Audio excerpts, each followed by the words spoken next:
good evening, good night, good afternoon, and good morning. Today, we will hold the third roundtable on sport archives.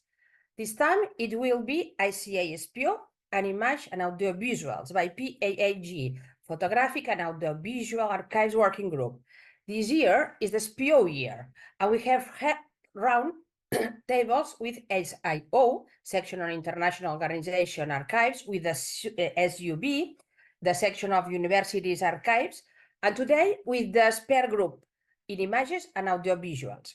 You can follow these events on the ICA website in the SPO section. If you have any questions or comments to share with the speakers, please use the Q&A box, where our moderators will be sharing them with the panel. We will start the session by introducing the moderator, Ken Joblon. Hello, Ken. He is a founding member of SPO, chaired the section of from 2008 and to 2016, and he was the president of the Society of Finnish Archivists. And David Iglesias, chair of PAAG. Good afternoon, David, when you want.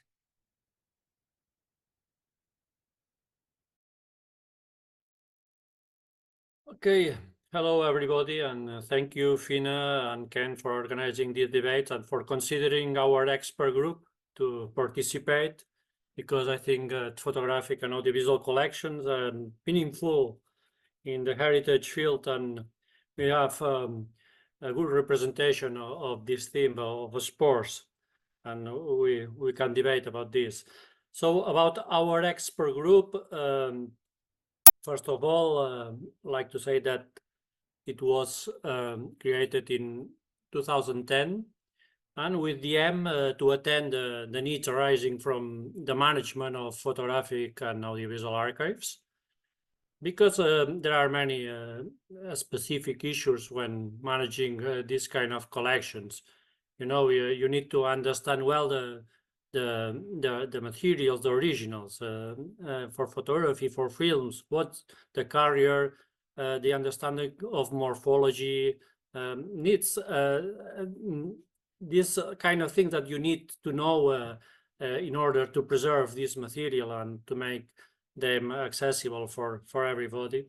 There are specific needs about managing, for example, metadata, because many collections are from private, that are donations, comes from the outside. So when talking about digital, you know, they work in different ways. So we need also this understanding.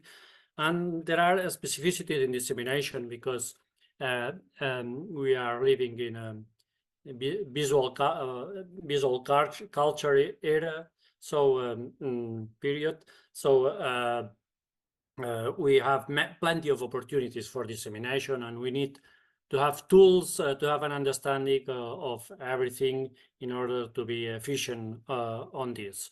And to be more concrete, what we do, what we are doing, what we are working at this moment. We usually are interested in providing guidelines for our archival treatment, and now we have a Beacon project that is focused on the rules for description of photography and audiovisual. So this is our main project now. But we also provide practical tools for appraisal, description, conservation, digitization. We promote training activities, and actually we also try to organize something. For example, in the last months, we organized 3 webinars related to a European project that's called Eureka 3D, because ICA has an agreement with Photo Consortium, that is a European association. So we organized these events for training. And we also want to create a hub of, for communication among all the professionals in our field. So we are a group of experts, some of photography, some of audiovisuals, and we try to be helpful, useful for for our community that is ICA, and I think this is our main role. So maybe I can introduce the people attending here, the members of the committee of PAAG. There is Julia Martini from Qatar National Library, and she's an expert on photography, and she's been collaborating from 1 year, I think, more or less, but very intensively participating in the group and with a very good knowledge of the field. And Stephen Fletcher from North Carolina, Chapel Hill University. He is one of the founding members of the group.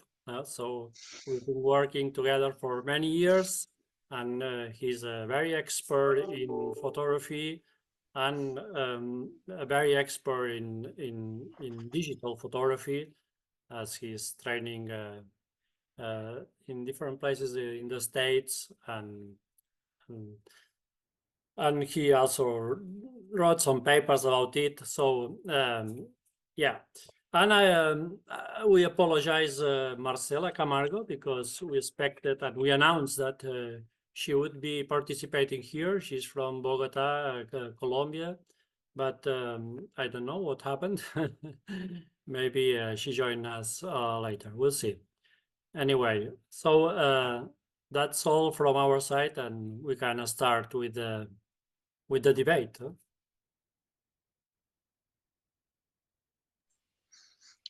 Okay. Welcome also from me, from the SPO past president or chair, as we used to call it in the ICA. We have some pre-prepared questions, 3 of them. Actually, the first one is split into 3 or 4 sub questions, but I will read all 4 sub questions at once, and then you can start answering and commenting. So, what are the main fonts or collections related to sports in your archive, and why do you think they are important?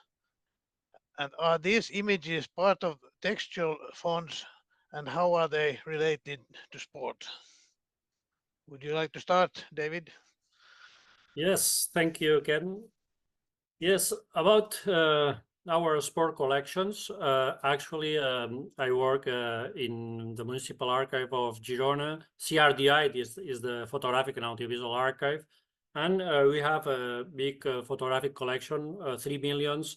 We have videos, also films, thousands of images, and also sound records.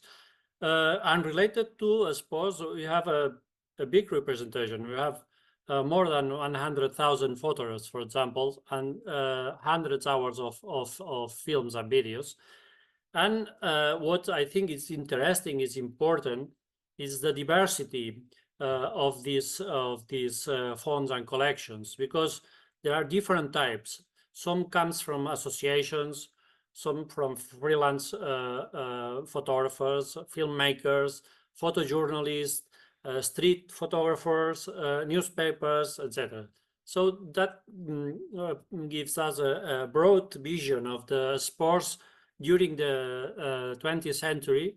And I would like to mention some of these fonts and collections for you to have an idea. And we will also provide some links if you have a curiosity, and you can go to the link and see some of the image, because all the images are published in our catalogs online and for use for free, except for commercial use. They are open.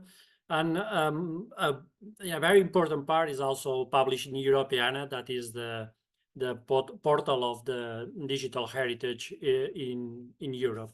So regarding our fonts and collections, for example, I would like to mention one that is a donation from an association that was created in 1919, And this association is dedicated to amateur sports.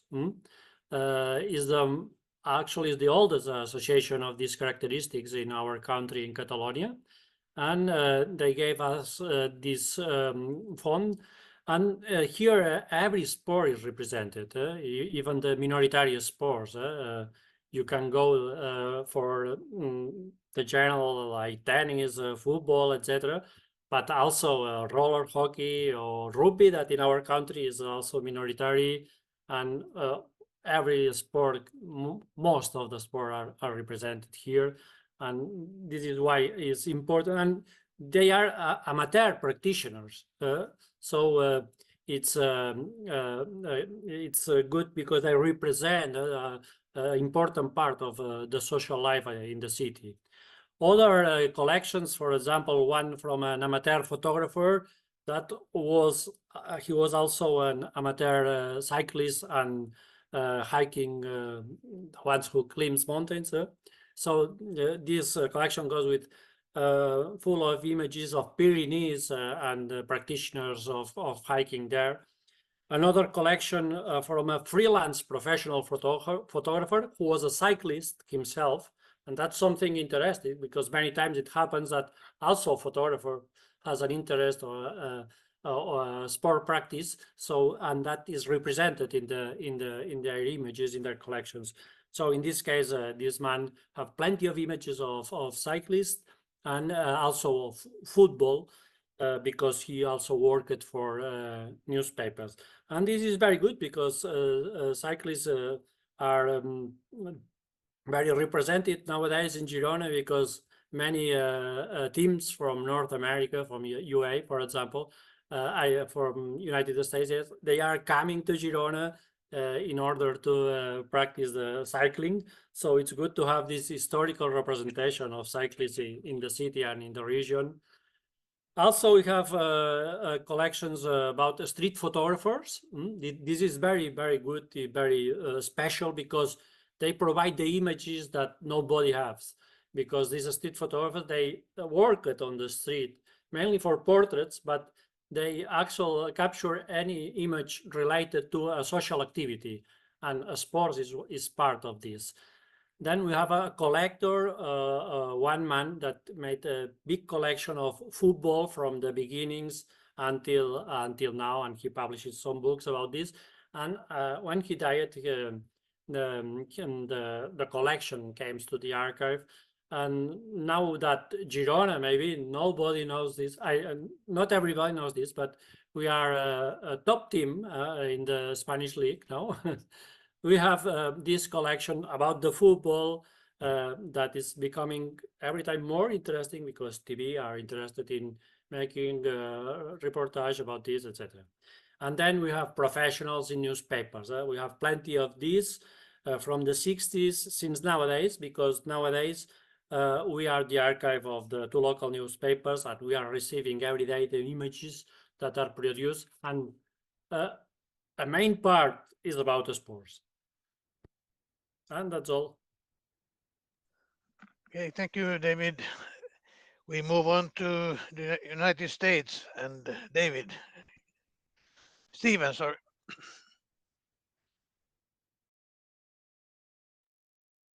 Okay, hello everyone. I've written mine out just so I make sure I say everything. So pardon me while I look off screen a little bit. I work in Wilson Special Collections Library here at the University of North Carolina, and the library consists of 5 collecting departments, 2 of which have significant holdings of sports photographs and audiovisual material. The North Carolina collection, which is where I work, and I'm responsible for the North Carolina Collection Photographic Archives, which I'll abbreviate from time to time as NCCPA, and the University Archives and Records Management Service, which I'll abbreviate occasionally as UARMS. And the collections that I am responsible for total nearly 4 million photographs. We also have a significant amount of moving image material, both film and video, but I don't have a grand total for that. First, I'll just mention I did consult with our university archivist because they do have such a significant holdings, and got some feedback from him. Their collections contain mainly, but not exclusively by any means, state records. So the main collections there are those that, by state records, I mean official state, the state of North Carolina. We are not a private university, we are a state university. And so all the records of the university fall under the responsibility of the university archives. They're what you call fawns, we tend to call collections. So you won't hear me use the word fawns because I don't use that word. So when I say collections, I'm referring usually to what you refer to as fawns. So we had the collection from the University Department of Athletics, and that includes not only intercollegiate sports, but intramural sports, which are competitive sports just within students on campus. From the mid-20th century, they include photographs, clippings, subject files, the official records of the department, office, also from the Office of Athletic Communications, that cover primarily the late 20th century. Those collections do include textual records, which was one of the sub-questions.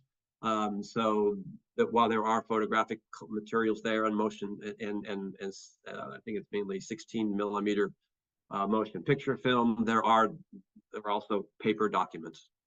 The North Carolina Collection Photographic Archives of the NCCPA.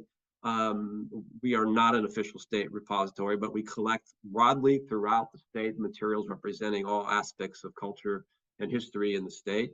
The sports photographs that we have are mainly in a subject file that was institutionally created by my predecessor, gathering images from across the libraries that he was able to locate to form the archives. And also the UNC Photo Lab, which was an official part of the university that was active from 1946 through the early 1980s. But during that time, the university archives did not collect photographs. And so rather than transfer those to the university archives with their long history of being a part of the NCCPA, they are still maintained here. Most of our other photographs, all of our other photographs of related sports come from non-university oriented collections, most notably the Hugh Morton photographic collections.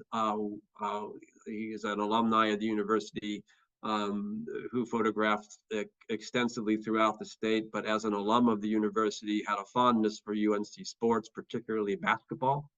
And UNC is known for basketball, and our most famous product would be Michael Jordan, who attended university here. And here's a photograph of him in the cycle at the end of him seated with his father. We also have photographs in a variety of photojournalism collections. Two photographers who donated their collections independently, and then one archive from a newspaper that includes sports photographs. As I mentioned, these are primarily visual collections, and they contain little to no textual documents. And in terms of the importance of the collections, I looked at this and I saw it more from the standpoint of sport itself as an important part of our common social history. Human engagement in sports dates from around 7000 BCE. So it's not just the games themselves. There's the fans who watch the games, the parties that people have in their homes, and the festivals that they throw around sporting events. They're also active. And so I see sport as part of our social history, not something that is separate from represented in our collections, but we are actually collecting material, therefore, that documents those activities of humanity. As I mentioned, UNC is a major sports university with dozens of national titles, mainly women's soccer, which you call football, and field hockey, and then men's basketball, which I mentioned, Michael Jordan being our most famous alumni from that. But sports are an integral part of student life.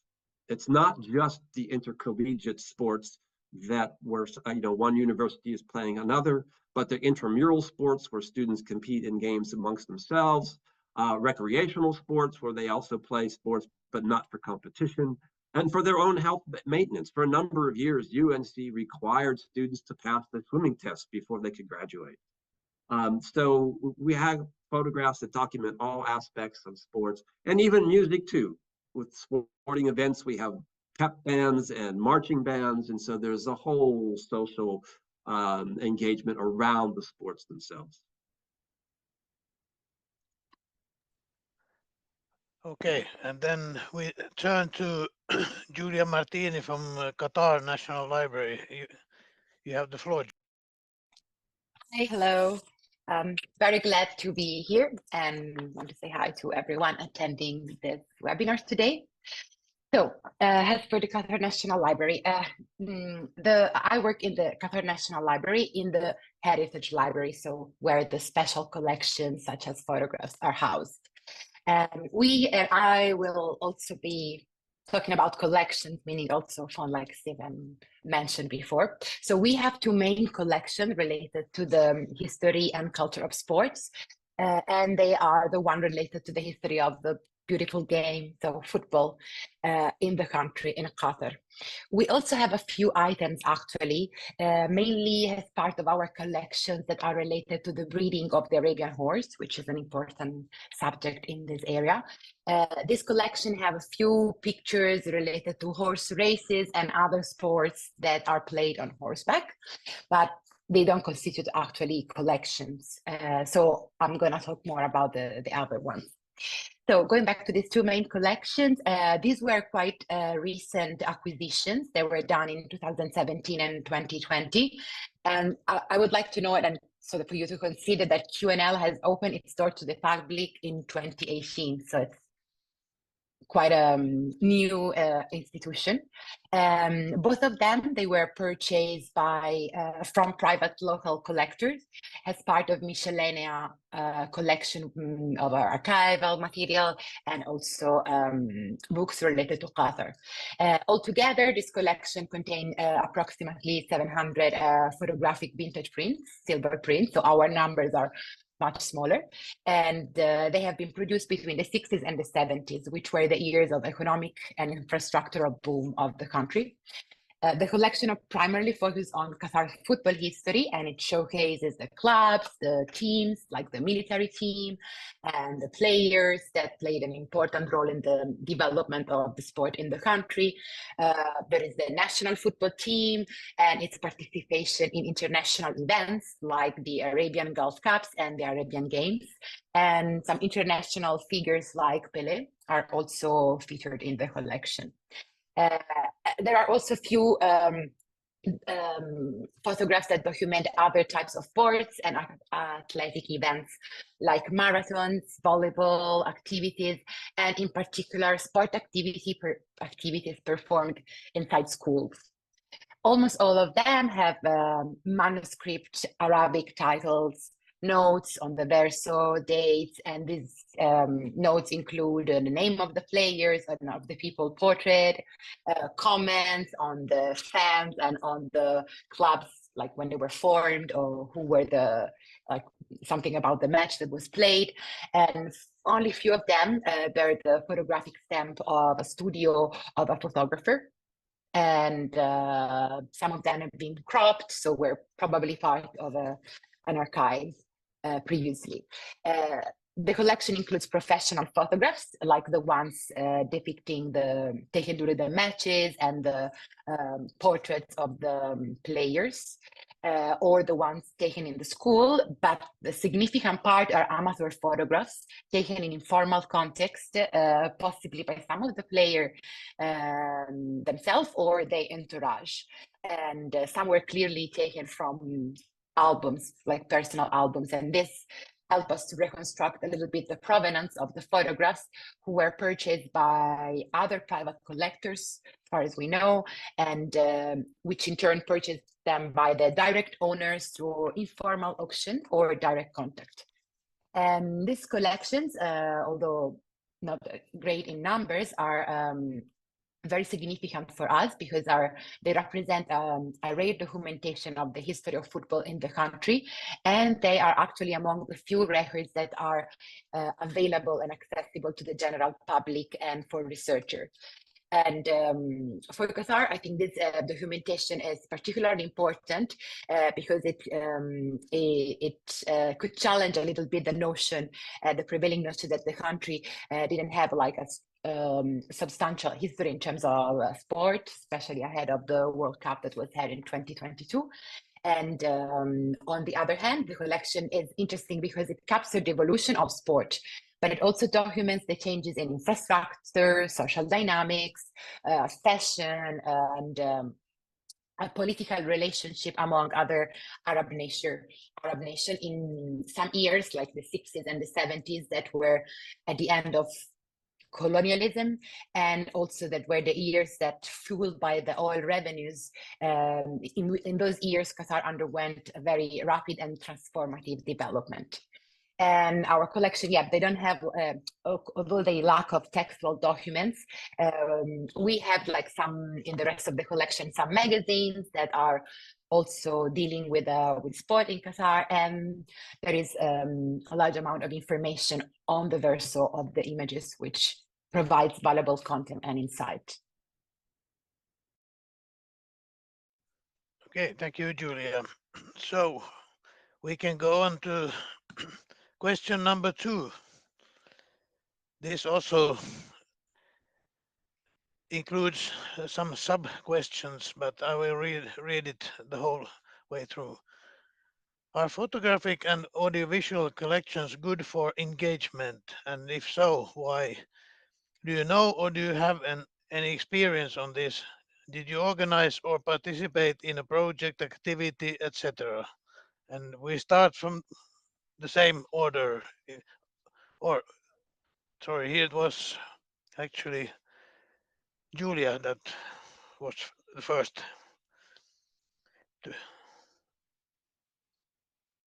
Okay, so I go Yeah. straight. Wow, fantastic. So, so the collection that I described, actually, perfect. So I'm starting from the project to answer actually the question. So the collection that I described served as the foundation for an exhibition titled Goal, that was aimed to showcase Qatar history and narrative and cultural legacy on football. And it was highlighting the contribution that local residents and expatriates made to this story.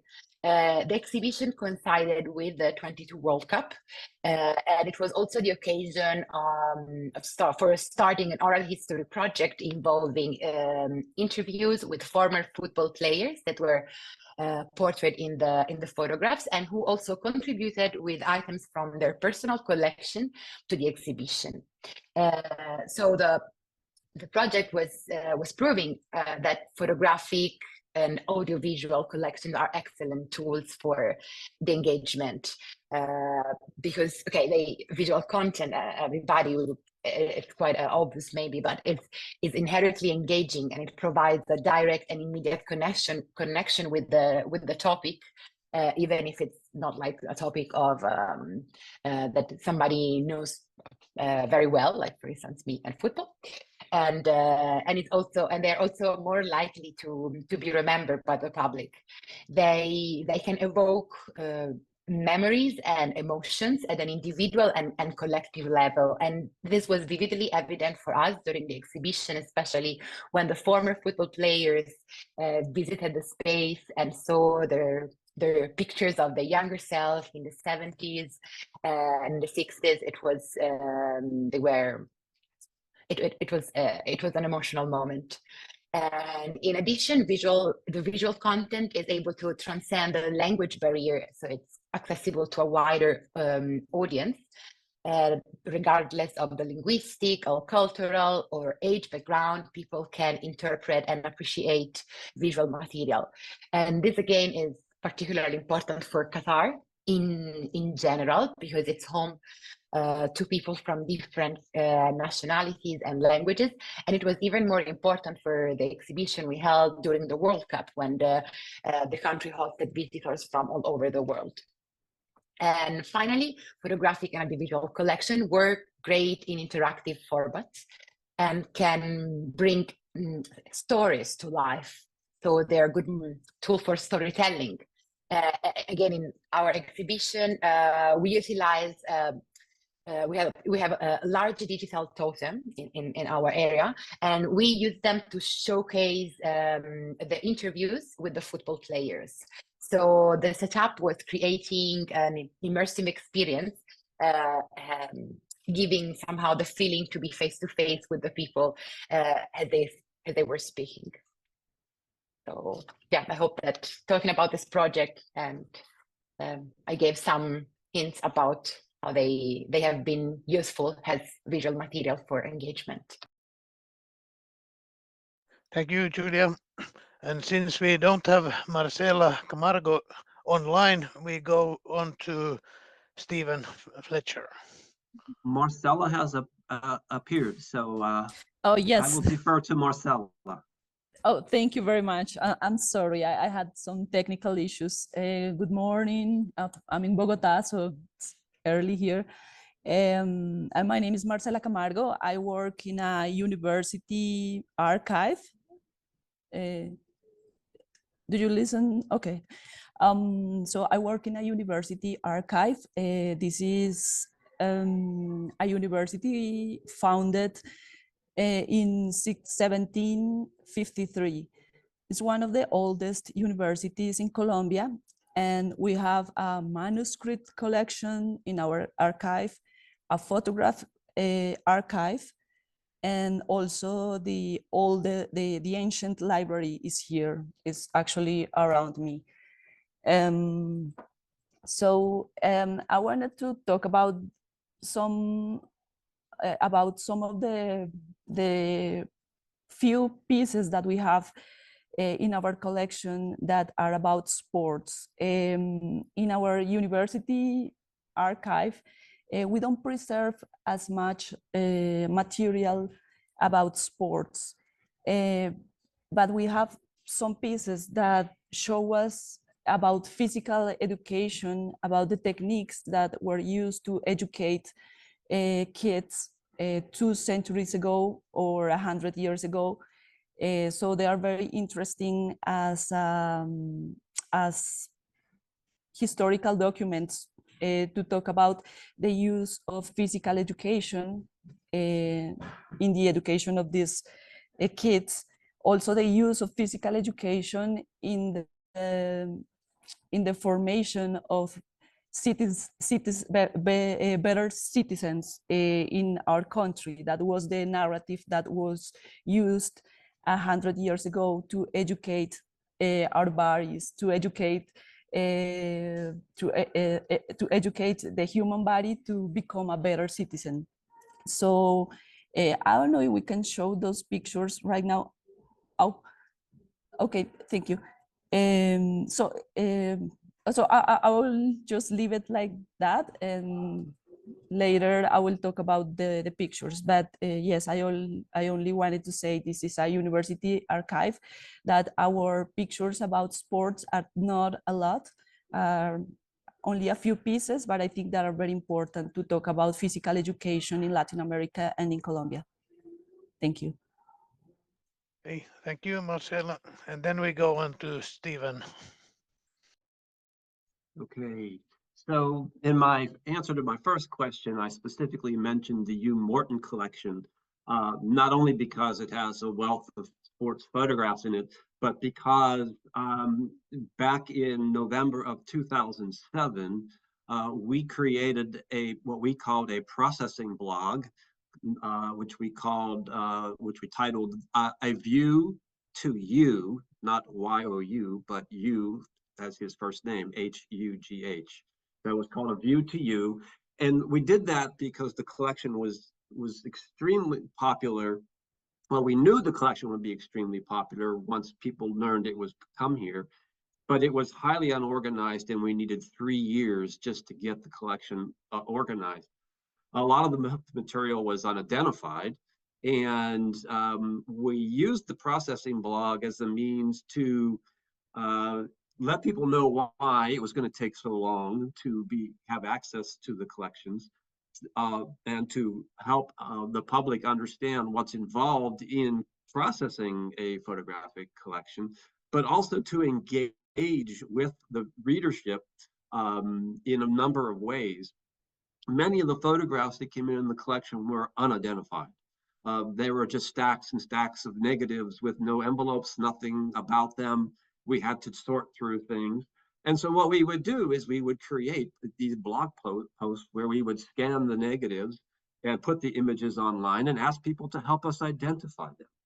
And we had an enormous amount of engagement. People today don't really engage in blogs the way they did back in the 2000s and the early 2010s. Now that's more simply readership and not so much comments. But at the time, there was a lot of interaction between the readership, and they would say, "Oh, I think that is so and so," and "Oh, no, I think that is such and such a person," and we think this might be this event or that event. And so we had a high degree of engagement with our readership on that.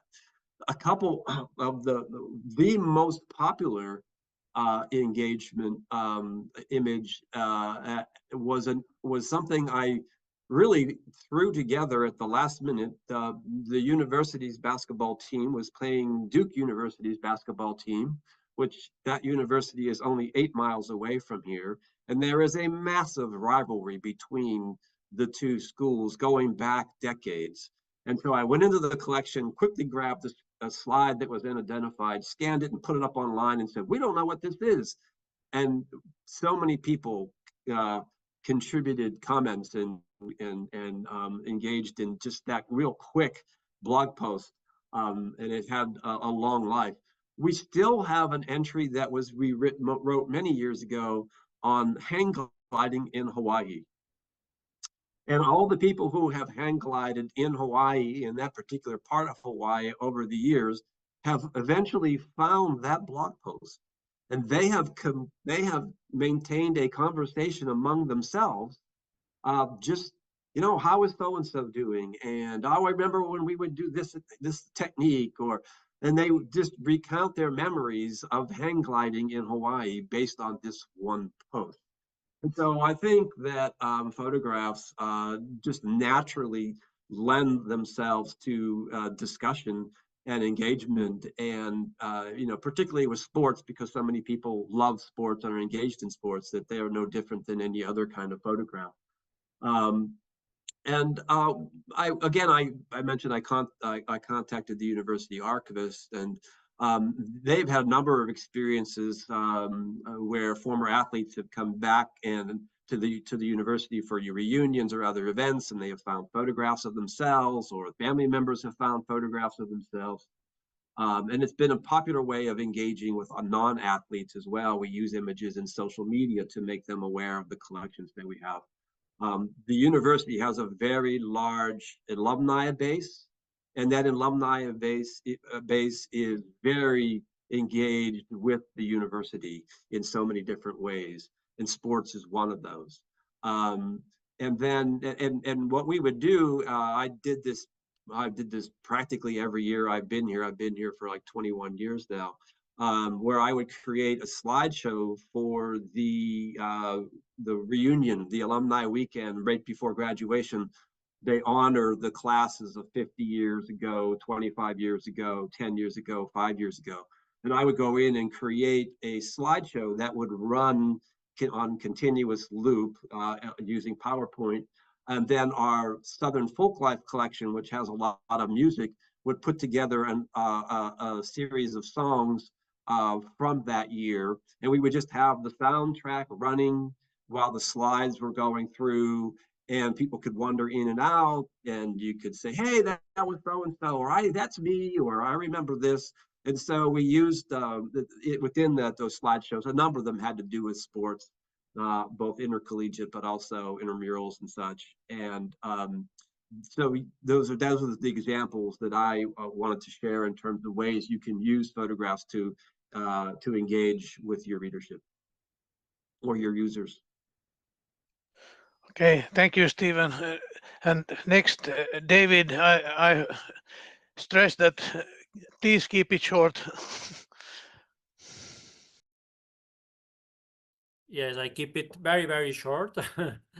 I just want to say that what they explained before, it's obvious the importance of photography and image in general for engagement. And we have an experience on this related to European project that was called We Are Europe for Culture. And in this project, actually, it was focused on innovation, and they developed a software in order to control screens from mobiles. But then you need to create the content. And we decided to create the content using sport images and making a call to the citizens. And people came to the archive. We organized a debate with these images. We spent all the day together talking about this. And from this, we created a website resource that it will be now in the chat with a link where people talked about this. But the most important, it's not just the result, because this was also in an exhibition, but the most important that all these people that came, they became interested in the archive. That was the beginning of their interest for not just for photography, but for photography, but for all the content. So I think we need to continue. Ken? Yes, please. We Probably go, with the last question. Yeah, yeah. Otherwise, we go to the third question, and I have to remind you to be very, very short on this one. What is the role of photographs and audiovisual documents as a source for social history? How do you think archives can foster the role in this field? And for this question, we start with Stephen, please. Okay. Perhaps there's a bit of nuance on my part, but my earlier comment is rooted in my earlier comment. But I believe photographs are not a source of social history. They document a part of our social history. Photography in and of itself is part of our social history. Sport is a very visual engagement of human behavior. The games we play are largely, but certainly not exclusively, played visually, and frequently they are played with the intention of entertaining spectators. Sports material and archives serve the same role as those of any other subset or any other subject, such as politics and government. Users of our collections bring their ideas and imaginations to our holdings, and the products of those endeavors result in books, news and feature articles, movies, blog posts, and more. I have one example that I included in my carousel images you'll see at the end of the program. There's a photograph of the university's 1963 soccer team. That team includes the first Black athlete to represent the university in intercollegiate sports, Edwin Okoroma from Nigeria. It represents one aspect of the integration of the South in the segregation of sports and the importance of desegregation in the American South.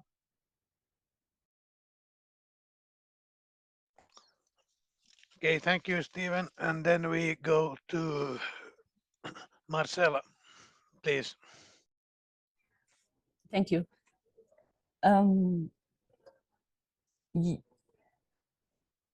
Yes, photography is so it's very important for social history because it shows social practices, sport as a social practice, how a community engages physical activity and what it means to them.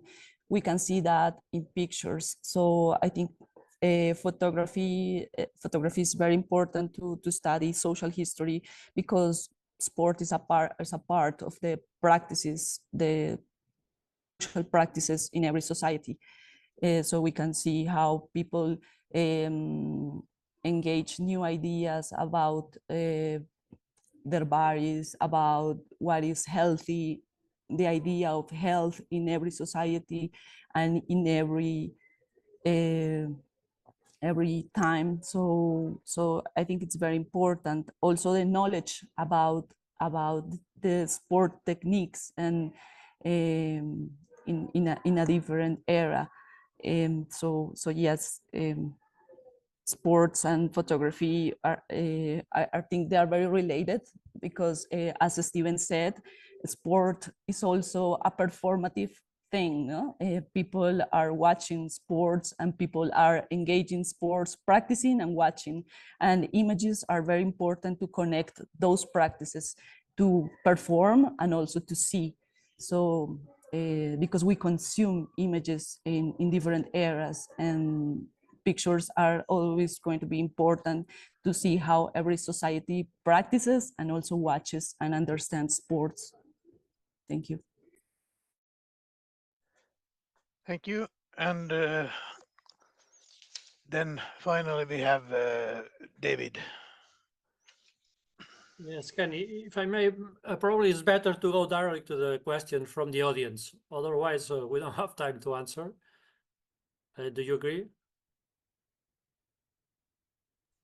It's okay for me.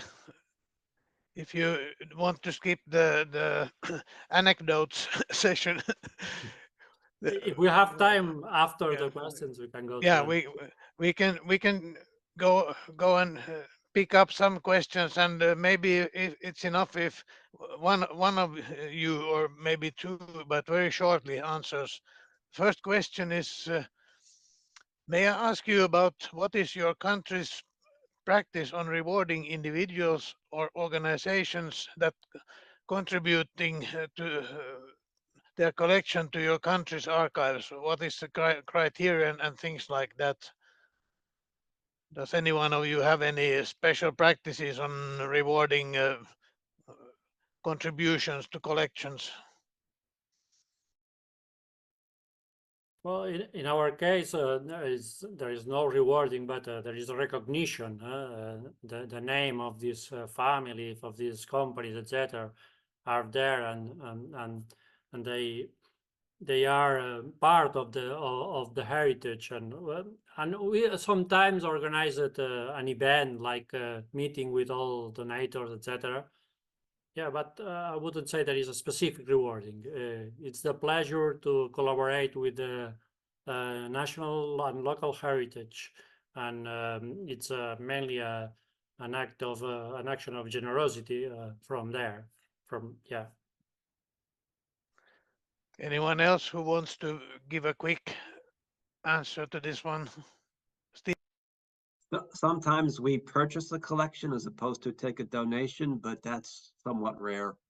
That is one way someone could be rewarded. The second way that one can reward would be, a lot of times photographers are concerned about their copyright, and you can work out a negotiated deal where you acquire the collection, but they maintain the copyright and they still have the ability to generate revenue from the use of their material. But in our case, the university needs to keep an arm's length away from that transaction. So all those transactions are happened separately between the photographer and the person requesting the use. And once we are authorized to release the images by the photographer, then we do so. Okay, thank you.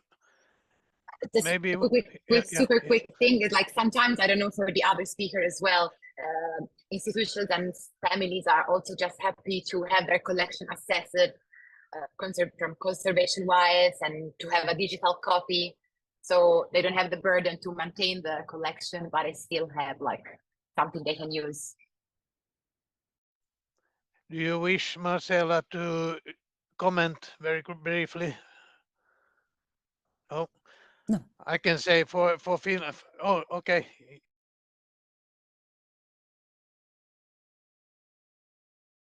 Did you have a comment? No, I do not. Okay. You are muted, Ken.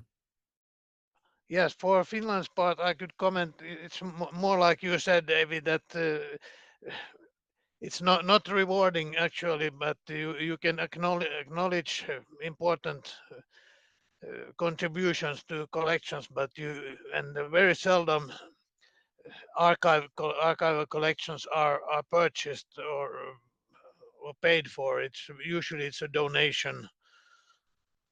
So maybe we go on to, we have another question.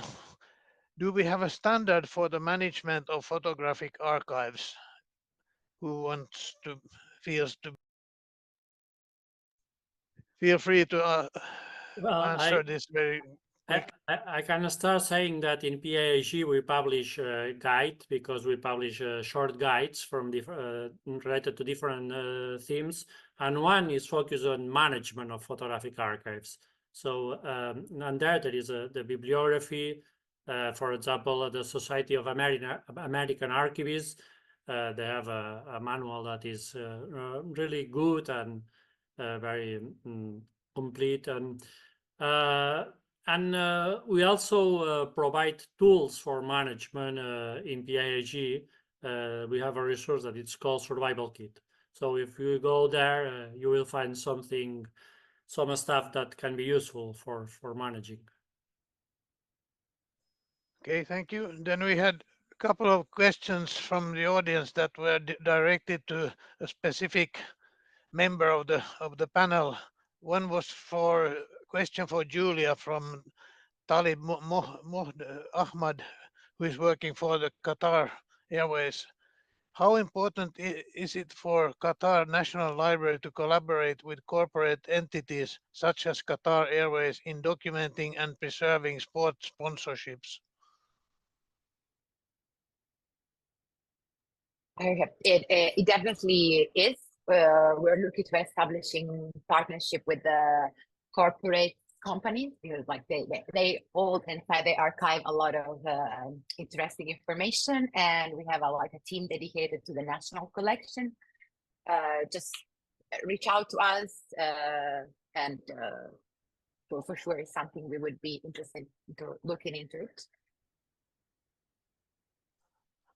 Okay, and then we had one specific question for Stephen from Sam Brady.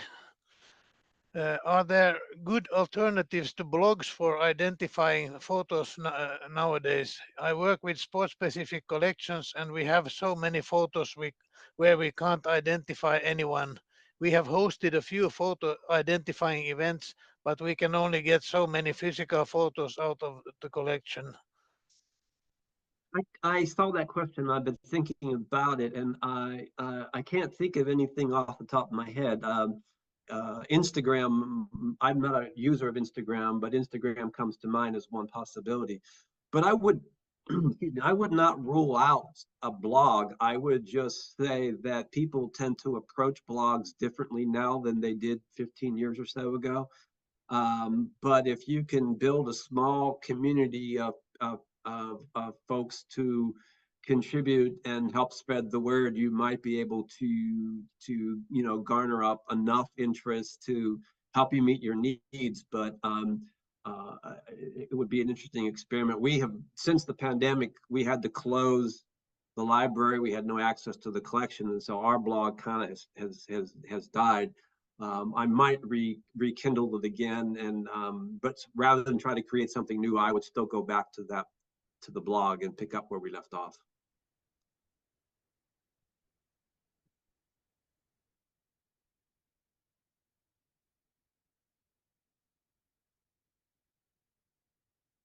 Those were actually the direct questions from the audience. So maybe we now very shortly turn to this section on if you have any nice anecdotes or curiosities you wish to put forward to the audience, to the listeners, regarding to your collections and archives. Then we have a few minutes before we start a photo carousel.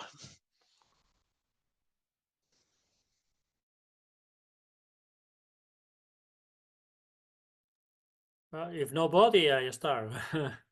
Actually, you have a curiosity that is the rugby team in 1978. They had, as I said, the rugby was a minority sport, and they had no funding for clothes, material, and even they want to organize a tour around Europe. So they decided to visit Salvador Dali, the famous painter. And they took as a gift a ball with all the signatures of the team players. And in exchange, Salvador Dali gave them a ball, a rugby ball with his signature.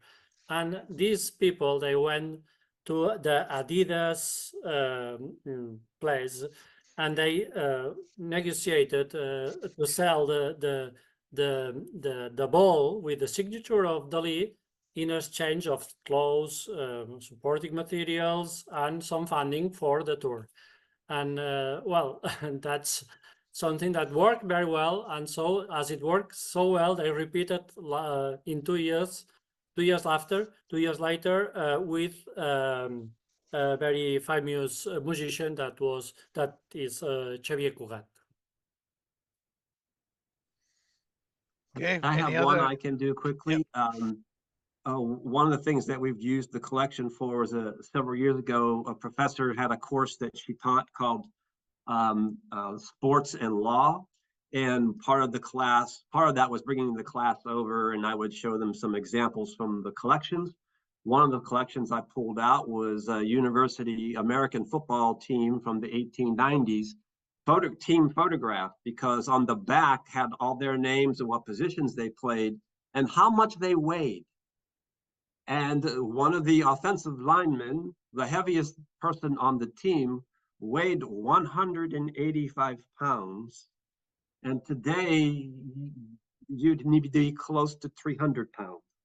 And one of the football players on the team who plays that position saw the back of the photograph and was just in the look on his face of total disbelief that you could play this sport at that position at such a small body frame. It was a priceless moment. Okay, thank you. Now I think I will give the floor to Fina for some last closing words about this roundtable. Please, Fina. Thank you for this exciting roundtable. Thank you to all participants and attendees, and to the people from ICA, Maria Paula and Clemens, who are giving great support to SPIO events. In May 8, at the same time, Paris time, 16, there will be a roundtable about the preservation of the information on the America's Cup, Barcelona 2024. Is an important sportive event. This is by Zoom, simultaneous translation in English and in Spanish. And in June, we will SPO, there will be another roundtables with municipal archives and architectural archives.